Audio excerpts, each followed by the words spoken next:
মা, ও মা, জানো আজকে তোমায় একটা খুশির খবর দেওয়ার আছে। উফ, গাধাটা বাড়িতে ঢুকতে না ঢুকতে চিল্লাচিল্লি শুরু হয়ে গেল। কি খুশির খবর দিবি? হ্যাঁ, তুই তো ভালো চাকরিও করিস না, ওই সামান্য একটা মেকানিগিরি করি যে তোর মাইনে পত্র বাড়বে এইরকম তো কোনো আশাও নেই। আর পড়াশোনা যা করেছিস চাকরিও পাবি না। তা খুশির খবরটা কি শুনি? মা জানো, আমার পাত্রী হিসাবে একটা বিশাল বড়লোক মেয়েকে ঠিক করেছি। আর মেয়েটাও আমায় খুব ভালোবাসে মা, আর আমাকে বিয়ে করবেই বলে কথা দিয়েছে। কি হয়েছে? তুই কি বললি? ঠিক বুঝতে পারলাম না। তোর মতো গাধাকে একটা বড় লোক নিয়ে বিয়ে করবে? হ্যাঁ রে, তুই কি জেগে জেগে স্বপ্ন দেখছিস নাকি নাকি আমায় বোকা বানানোর চেষ্টা করছিস? তুমি না সেই আমায় অকর্মটাই ভাবো, বুঝলে? আসলে মেয়েটা আমার গ্যারেজেই গাড়ি সারাতে আসতো। তারপর রোজই ওর গাড়ি খারাপ হচ্ছে, আমাদের দেখা সাক্ষাৎও এই করে বেড়ে চলেছে। তুমি কি আমায় এতটাই খারাপ দেখতে মনে করো নাকি? কি জানো, মেয়েটা আমার জন্য পাগল। আর মেয়েটা আমায় বিয়ে করবে বলেই উঠে পড়ে লেগেছে। শুধু তো মেয়েটা পাগল হলেই হবে না, বাবা মা ও মেয়েটার বাড়ির লোককেও তো রাজি হতে হবে। তুই কি জানিস মেয়েটার বাড়ির লোকেরা তোর সাথে বিয়ে দেওয়ার জন্য রাজি হবে? হ্যাঁ গো, ও তো সব কথাবার্তা বলেই নিয়েছে। কালকে আমি ভেবেছি তোমার সাথে দেখা করাতে নিয়ে আসবো। ও মা, বলো না, তোমার সাথে কালকে দেখা করাবো বলো তো?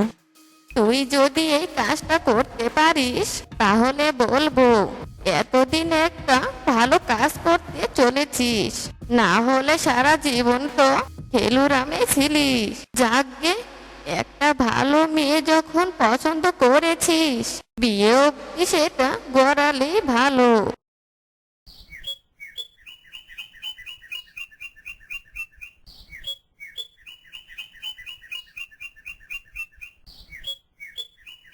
বড়লোকের মেয়ে দেখে রেবতী সেই মেয়েটির খুব আপ্যায়ন করলো, কারণ রেবতী দেবী চাইতো যে তার ছেলে এই মেয়েটাকে বিয়ে করুক। তিনি মনে করতেন এই মেয়ে যদি তার বাড়ির বউ হয়ে আসে তাহলে এই মেয়ের টাকা পয়সা দিয়ে রেবতীর সব শখ আহ্লাদ পূরণ করবে। আসলে রেবতী দেবী খুব লোভী মানুষ ছিলেন, এমনকি তার ছেলেও। বিয়েটা ভালোভাবে কেটে যাওয়ার পর বিয়েতে শনি তার বাবা মা একেবারে খাট আলমারি নানান আসবাবপত্র দিয়ে শ্বশুর বাড়ি একেবারে সাজিয়ে দিল। কিন্তু ওই যে শ্বশুর বাড়ি ছিল খুব লোভী, তাদের লোভ কিছুতেই কম ছিল না।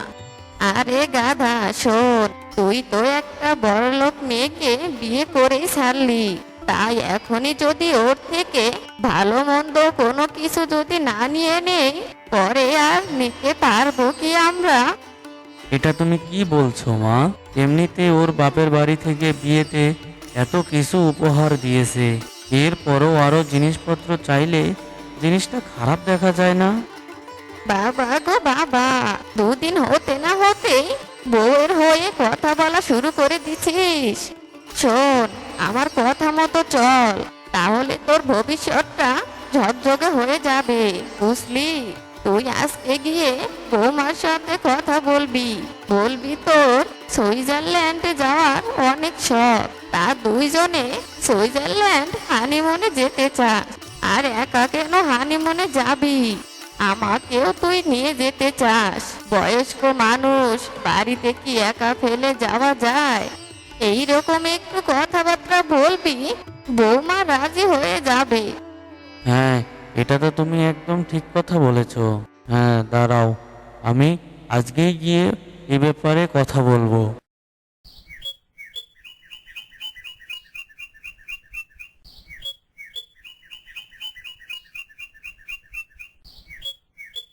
শোনো না, বলছিলাম কি যে আমাদের তো আর বিয়ের পর হানিমুনে যাওয়া হলো না। তা ভাবছিলাম কি, আমরা যদি এবার বিয়ের পর হানিমুনে যাই কেমন হবে বলো তো? শোনো না, জানোই তো তুমি আমার অবস্থা, ওই একটা ছোট্ট গ্যারেজে কাজ করি, ওর থেকে কি এত টাকা ইনকাম করা যায় একবারে? তাই বলছিলাম কি, তুমি যদি একটু তোমার বাবাকে বলো। আসলে অনেক দিন থেকে আমার ইচ্ছে ছিল সুইজারল্যান্ড যাওয়ার, তাই ভাবলাম হানিমুনে যদি একটু সুইজারল্যান্ড যেতে পারতাম। হ্যাঁ হ্যাঁ, আমি বাবাকে বলে দিব, বাবা সব ব্যবস্থা করে দিবে।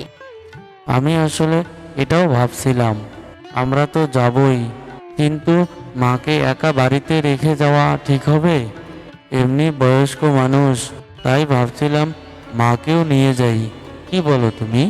সুমিতা স্পষ্টই বুঝতে পেরেছিল যে সে বড়লোক হওয়ার কারণে তার শ্বশুর বাড়ির ক্রমাগত জিনিসপত্র চেয়ে যাচ্ছে, আর তাদের ডিমান্ড দিনে দিনে বেড়েই যাচ্ছে। হ্যাঁ হ্যাঁ, ঠিক আছে, মা যাবেন, এতে কোনো আমার আপত্তি নেই। কিন্তু শোনো না, তুমি তো জানো ওই বাড়িতে থাকতে আমার কোনো কাজ করতে হয়নি, কিন্তু এই বাড়িতে কোনো কাজের লোক নেই। তাই আমি ভাবছিলাম যে আমাদের খরচ খরচা যখন আমার বাবাই চালাচ্ছে, তাহলে আমি নিজে শুধু শুধু এই বাড়িতে কাজ করে কেন নিজের শরীরের ক্ষতি করব। আজকে থেকে এই বাড়ির সব কাজকর্ম তুমি আর মা মিলে করবে। এটা তুমি কেমন কথা বলছো? বাড়ির বউ থাকতে তাও কিনা আমাদের কাজ করতে হবে? হ্যাঁ, অবশ্যই হবে। যেমন তুমি এই বাড়ির ছেলে, তোমার রোজগার করার কথা, তোমারই তো উচিত আমাকে চালানো। কিন্তু তুমি তো সেটা করছো না, তুমি আমার বাবার টাকা নিয়ে এই সংসার চালাচ্ছ, আর নিজের, আমার, তোমার মায়ের সমস্ত সকাল্লাদ পূরণ করছো। যখন এটা ঠিক মতো রীতিনীতি অনুযায়ী হচ্ছে না, তাহলে আমি কেন বাড়ির সমস্ত কাজ করব? তাই আমাকে দিয়ে তোমাদের সকাল্লাদ পূরণ করার আগে তোমাদের এইটা মাথায় রাখতে হবে যে আমি এ ঘরের কোনো কাজ করব না। তোমরাই এই ঘরের সমস্ত দায় দায়িত্ব পালন করবে, তাহলে আমার বাবা এই ঘরের বাকি সমস্ত দায় দায়িত্ব পালন করবে। এরপর সুনিতার স্বামী নিজেদের সমস্ত ভুলটা বুঝতে পারলো আর সুনিতার কাছে ক্ষমাও চাইলো।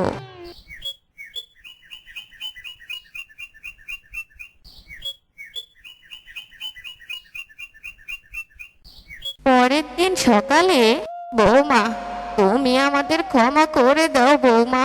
কালকে তুমি ছেলেকে ওই সব কথা বলার পর ছেলে এসে আমাকে সমস্তটা খুলে বলেছে, আর আমি আমারও ভুলটা বুঝতে পেরেছি। আসলে তোমাকে বড়লোক ঘরের মেয়ে বলে আমি ভেবেছিলাম যে তোমাকে দিয়ে এই সংসারের খরচ যাবতীয় আমাদের সকাল্লাদ সবটা মিটিয়ে নিব।